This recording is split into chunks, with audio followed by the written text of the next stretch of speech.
2022 সালের 25শে ফেব্রুয়ারি LMCS কোম্পানির 5 জন professionally trend scuba ডাইভারদের জন্য এই দিনটাও অন্যান্য দিনের মতোই শুরু হয়েছিল। সেদিন তাদের কাজ ছিল পারিয়া ফিউল ট্রেডিং কোম্পানির 1200 ফুট লম্বা একটি ক্রুড অয়েলের পাইপে সাধারণ কিছু রিপেয়ারিং করা। তাদের জন্য এটা ছিল একটা সাধারণ কাজ, যেটাতে তারা প্রত্যেকেই এক্সপার্ট ছিল। কিন্তু হঠাৎ করে এই সাধারণ অয়েল পাইপ ভীষণ শক্তিশালী সাকশন পাইপে পরিণত হয়ে যায় এবং বাইরের হাওয়া এবং সমুদ্রের নোনা জলের সাথে সাথে এই 5 জনকেও পাইপের মধ্যে 120 ফুট গভীরে টেনে নিয়ে যায়। ঘুটঘুটে অন্ধকার, পিচ্ছিল ক্রুড অয়েল, সমুদ্রের নোনা জল সব মিলিয়ে একটা দম বন্ধ পরিস্থিতির মধ্যে তারা পাইপের ভিতর আটকে যায়। কাঁচা তেল এবং নোনা জলের মিশ্রণে তাদের চোখ এবং গলায় মারাত্মকভাবে জ্বালা শুরু হয়। এই পুরো ঘটনাটা একটা গোপ্রো ক্যামেরাতে রেকর্ড হয়ে যায়, যেটা তাদের মধ্যেই একজনের শরীরে লাগানো ছিল। এই 5 জনের মধ্যে একজন বেঁচে ফিরে আসে, বাকি 4 জন সাহায্যের জন্য অপেক্ষা করতে থাকে ওই 36 ইঞ্চ চওড়া পাইপের ভিতর। পরের 3 দিন পর্যন্ত তারা বাঁচার আর্তনাদ করতে থাকে, কিন্তু তাদের উদ্ধার করতে কোনো রেস্কিউ টিম তাদের কাছে পৌঁছায়নি। অবশেষে এই 4 জন সকলেই মারা যায়। কিন্তু এতক্ষণ জীবিত থাকার পরেও তাদেরকে উদ্ধার করা গেল না কেন? কিভাবে এই 4 জন 3 দিন পর্যন্ত ওই পাইপের ভিতর জীবিত ছিল? কেনই বা হঠাৎ করে পাইপের মধ্যে এত তীব্র সাকশন সৃষ্টি হলো? প্রিয় বন্ধুরা, টার্ন টু নোয়ের নতুন এপিসোডে আপনাদের সকলকে আরও একবার স্বাগত জানাই। দক্ষিণ আমেরিকার উত্তর উপকূলে ট্রিনিডাড অ্যান্ড টোবাগো একটি দ্বীপের দেশ। দেশটির একটি গুরুত্বপূর্ণ বন্দর পয়েন্ট আ পিয়ার।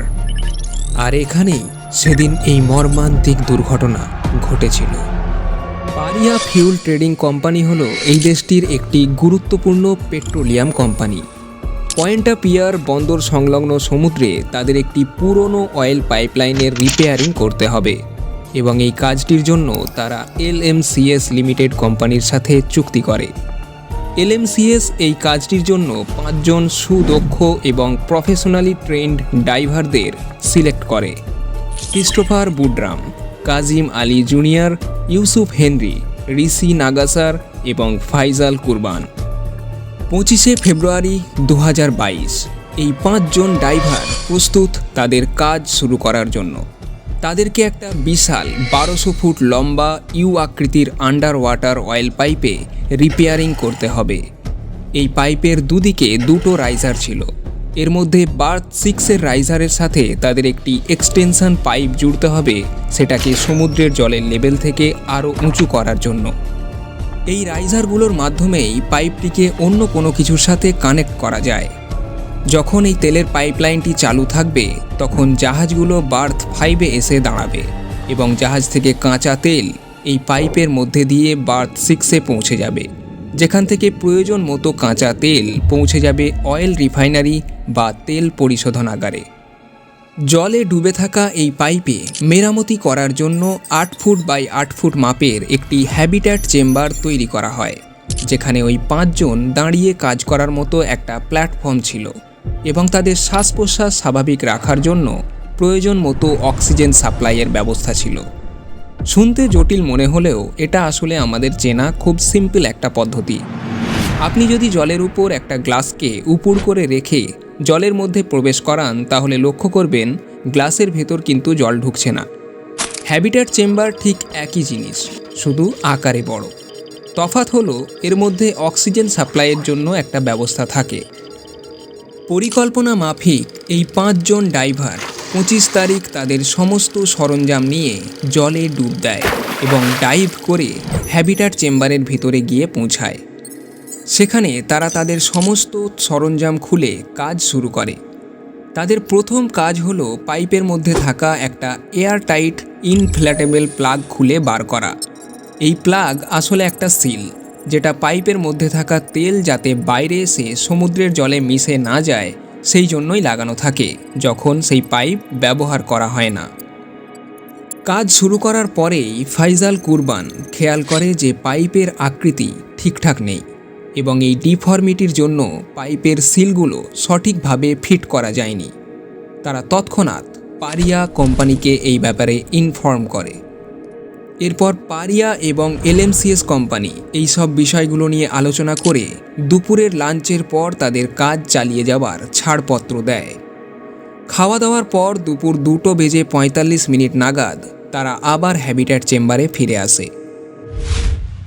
কাজিম আলী জুনিয়রের শরীরে একটি গোপ্রো ক্যামেরা লাগানো রয়েছে। এই ক্যামেরার ফুটেজে দেখা যায় যে সে একটি রেঞ্চ নিয়ে আসার জন্য হ্যাবিট্যাটের বাইরে এসেছে এবং সেটি নিয়ে সে আবার হ্যাবিট্যাটে প্রবেশ করছে এবং বাকিরা প্লাগটি খোলার কাজ করছে। তারা প্রত্যেকেই এই কাজে পারদর্শী। এই ধরনের কাজ তাদের কাছে নতুন কিছু নয়। এতক্ষণ সব কিছু তাদের প্ল্যানিং মতোই চলছিল, কিন্তু এরপর যা ঘটল তা কোনো দিন তারা কল্পনাও করেনি। এই ঘটনার 2 বছর আগে শেষবার এই পাইপলাইন থেকে ক্রুড অয়েল বার করে নেবার পর এটাকে ইনফ্ল্যাটেবল প্লাগ এবং মেকানিক্যাল প্লাগ দিয়ে এয়ার টাইট সিল করে দেওয়া হয়েছিল। ফলে পুরো পাইপের ভিতর একটা বিশাল ভ্যাকিউম তৈরি হয়েছিল, যার ফলে ডিফারেন্সিয়াল প্রেসার বা ডেল্টা পি সিচুয়েশন তৈরি হয়। সহজ কথায় বললে পাইপের ভিতর আর বাইরের বাতাসের মধ্যে প্রেসারের ডিফারেন্স অনেক বেশি হয়ে গিয়েছিল। আর এটা এতটাই শক্তিশালী ছিল যে পাইপ থেকে প্লাগ খোলার সাথে সাথে হ্যাবিট্যাট চেম্বারে নোনা জল ভর্তি হয়ে যায় এবং টর্নেডোর মতো জলের একটি প্রবল ঘূর্ণি সৃষ্টি হয়, যা মুহূর্তের মধ্যেই এই 5 জন ডাইভার সহ তাদের সমস্ত সরঞ্জাম, অক্সিজেন সিলিন্ডার সব কিছু পাইপের মধ্যে টেনে নেয় এবং তারা সবাই 120 ফুট গভীরে ঘন কালো অন্ধকারে হারিয়ে যায়। কাজিম আলী জুনিয়র এবং ইউসুফ হেনরি যন্ত্রণায় কাতরাচ্ছে। তাদের দুজনেরই পা ভেঙে গিয়েছে। ক্রিস্টোফার বুডরাম তার বাম হাতে জোরালো আঘাত পেয়েছে। গভীর অন্ধকারে তারা কেউ কাউকে দেখতে পাচ্ছে না, কিন্তু অদ্ভুতভাবে তারা প্রত্যেকে একে অপরের আওয়াজ শুনতে পাচ্ছে, শ্বাস নিতে পারছে। কিভাবে এটা সম্ভব? তারা বুঝতে পারে যে 1200 ফুট লম্বা এই পাইপটা আসলে আঁকা বাঁকা। তাই পাইপে জল ঢোকার সময় সেই বাঁকা অংশগুলোতে কিছুটা করে ফাঁকা জায়গা রয়ে গেছে, যেগুলোকে এয়ার পকেট বলে। আর তারা সবাই এই রকম এয়ার পকেটে এসে আটকে গেছে। পাইপের এই জায়গাতে জল ছিল 8 থেকে 10 ইঞ্চি। তাদের অক্সিজেন সিলিন্ডারগুলো কোথায় আছে কেউ জানে না।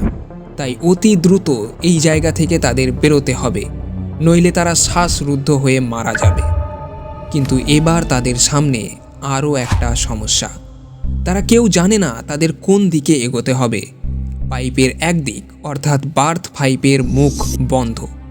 তারা যদি ভুল করে ওই দিকে এগিয়ে যায় তাহলে তারা বাইরে বেরোতে পারবে না। তাই তাদের সেদিকেই এগোতে হবে যেদিক থেকে তারা এসেছে, অর্থাৎ বার্থ 6-এর দিকে। কিন্তু এই পিচ ব্ল্যাক অন্ধকারে সেটা বোঝার উপায় নেই। ক্রিস্টোফার বুডরাম মনে করছিল তাদের পা যেদিকে রয়েছে তাদেরকে সেই দিকেই যেতে হবে, কিন্তু কাজিম এবং ইউসুফ বলে যে তারা নিশ্চিত পাইপে তাদের পা প্রথমে ঢুকেছিল, তাই তাদের মাথার দিকটাই বার্থ 6-এর দিক, তাদের ওই দিকেই যেতে হবে। এবার শুরু হয় গাঢ় কালো অন্ধকারে ঘোলা জল এবং তেলের মধ্যে দিয়ে তাদের মুক্তির লড়াই। তারা পরপর তাদের সামনের জনের পা বুকের দুপাশে জড়িয়ে ধরে একটা হিউম্যান চেন তৈরি করে এবং একটু একটু করে এগোতে থাকে। কিছুটা এভাবে এগোনোর পর তাদের সামনে এবার আরও বড় বাধা এসে দাঁড়ায়। পাইপের সামনের অংশে এতটাই জল ভর্তি যে সেখানে তাদের নাক থেকে মাথার উপরের অংশটুকু জলের উপর থাকছে। এই জল কত দূর অবধি রয়েছে সে সম্পর্কেও তাদের কোনো ধারণা নেই।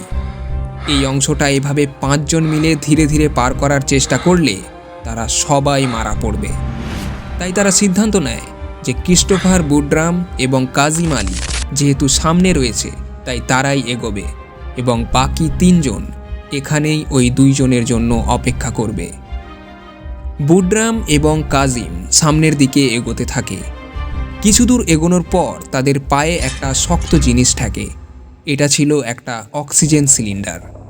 তারা হ্যাবিট্যাট চেম্বারে যখন প্রবেশ করেছিল তখন নিজেদের অক্সিজেন সিলিন্ডারগুলো খুলে রেখে কাজ করছিল। দুর্ঘটনার সময় এগুলোও জলের সাথে পাইপের মধ্যে ঢুকে গিয়েছে। এই সিলিন্ডারটি সাথে নিয়ে বুডরাম এবং কাজিম সামনে এগোতে থাকে। তারা জানে তাদের হাতে এখন প্রত্যেকটা মুহূর্ত কতটা গুরুত্বপূর্ণ। কিন্তু কাজিম এবার হাল ছেড়ে দিল। ভাঙা পায়ের যন্ত্রণা নিয়ে সে আর এগোতে পারছে না।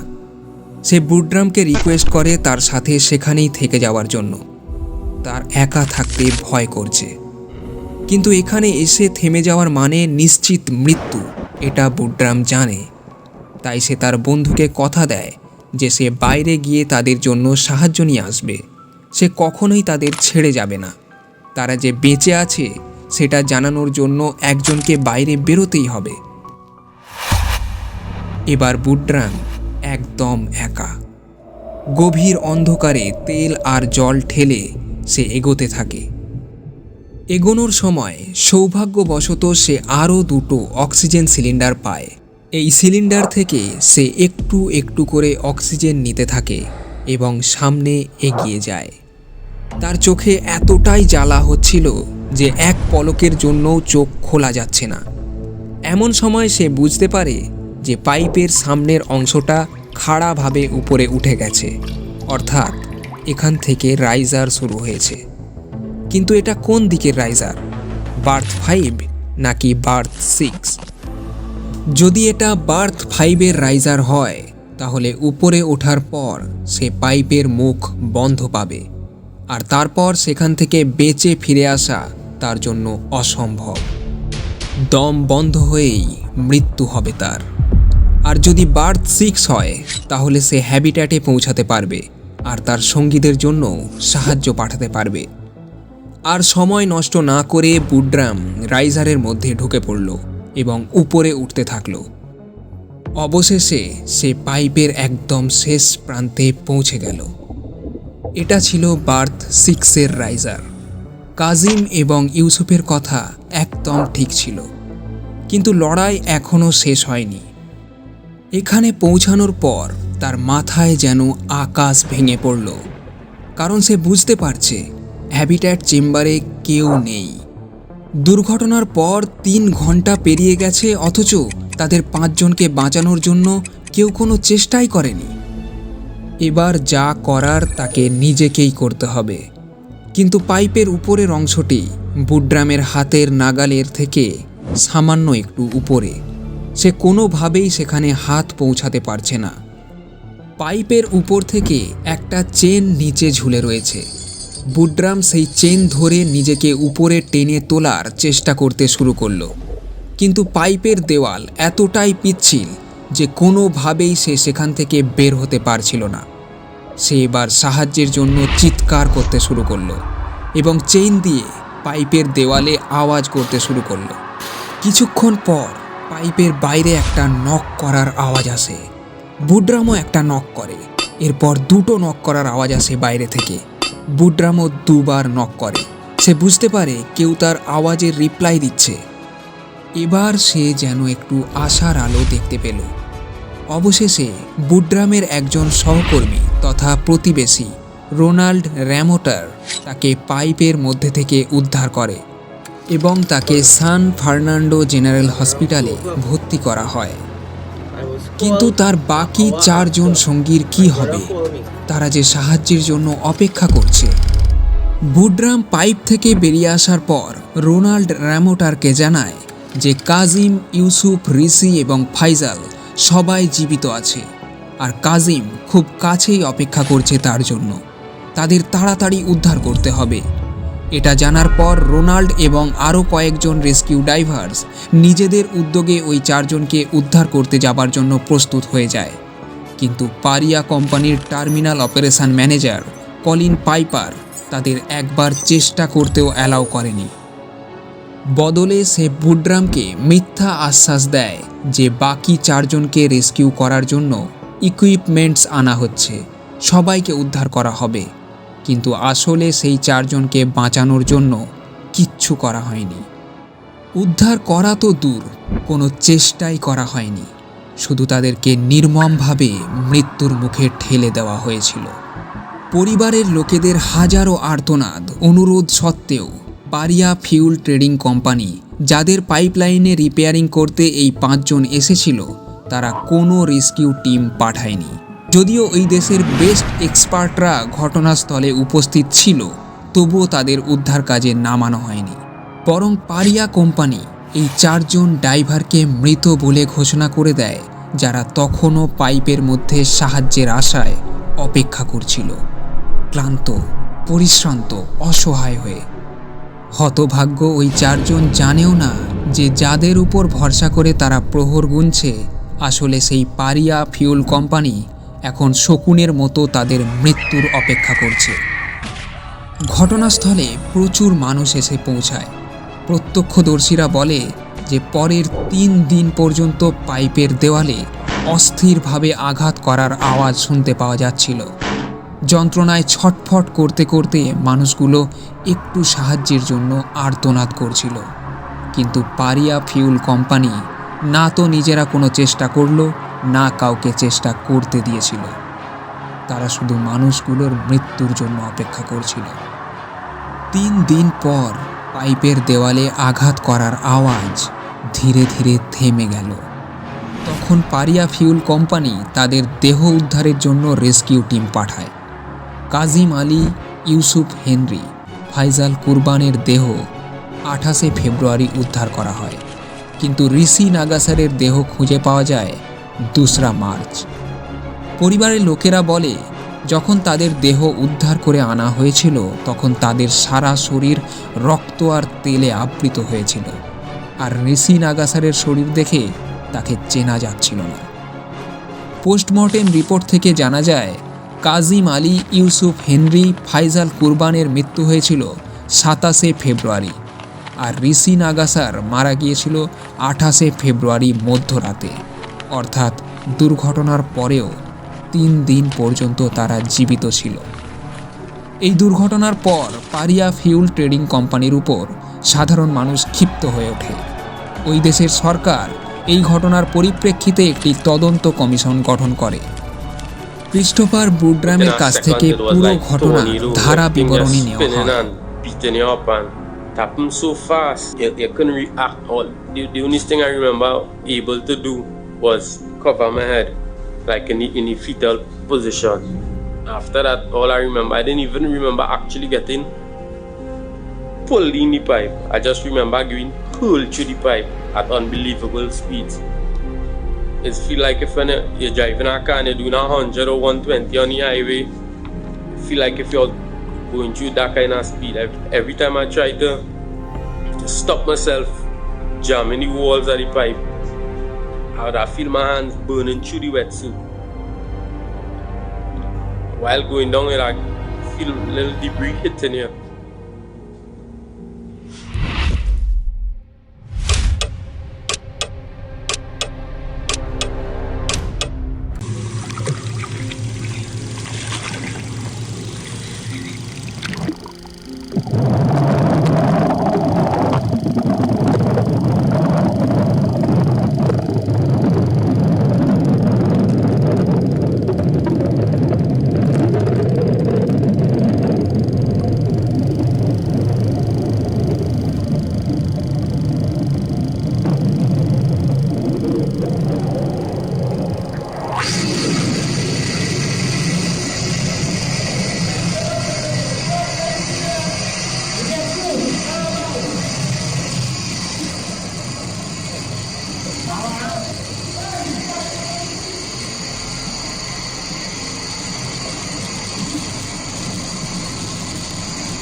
I'm satisfied too.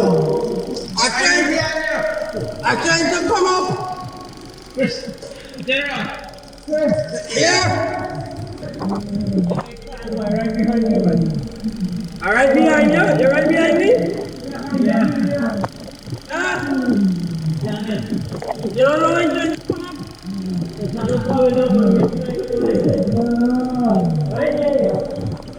Who making all that noises? Come on, all I mean, let's figure it out. We gotta go. We gotta start moving.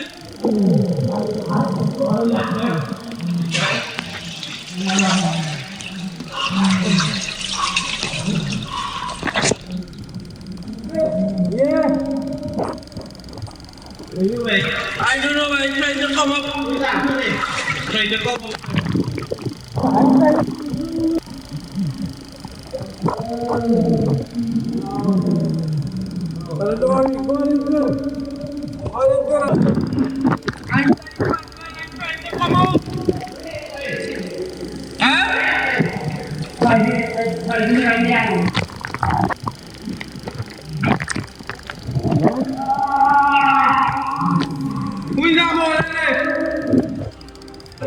Yusuf! Oh, Yusuf! How long you have to walk before you meet Faizi? You and Faizi want together all the time? Right now we are Faizi. Right now. Who else with you? We are Faizi alone. Kaz with you? Right there. Right there with? Kaz, everything alright with you? No. Any limbs break? All legs break. Your leg, alright. Five. Anything happen to you? Yeah. Five? No way. Yusuf, anything happen to you? Yeah, boy. What happened? কিন্তু মানুষের প্রাণ নিয়ে এমন নৃশংস অবহেলা করার পরও অত্যন্ত আশ্চর্যজনকভাবে পারিয়া ফিউল কোম্পানি তাদের সমস্ত দায় এড়িয়ে গেছে এবং আজও বহাল তবিয়তে চালু রয়েছে আর বিচারের বাণী নীরবে নিভৃতে কাঁদছে। আজকের এই এপিসোডে শুনলেন হৃদয় কাঁপানো এক মর্মান্তিক দুর্ঘটনার কথা। এটাকে দুর্ঘটনা বলবেন নাকি হত্যা সেটা আপনাদের ওপরেই ছেড়ে দিলাম।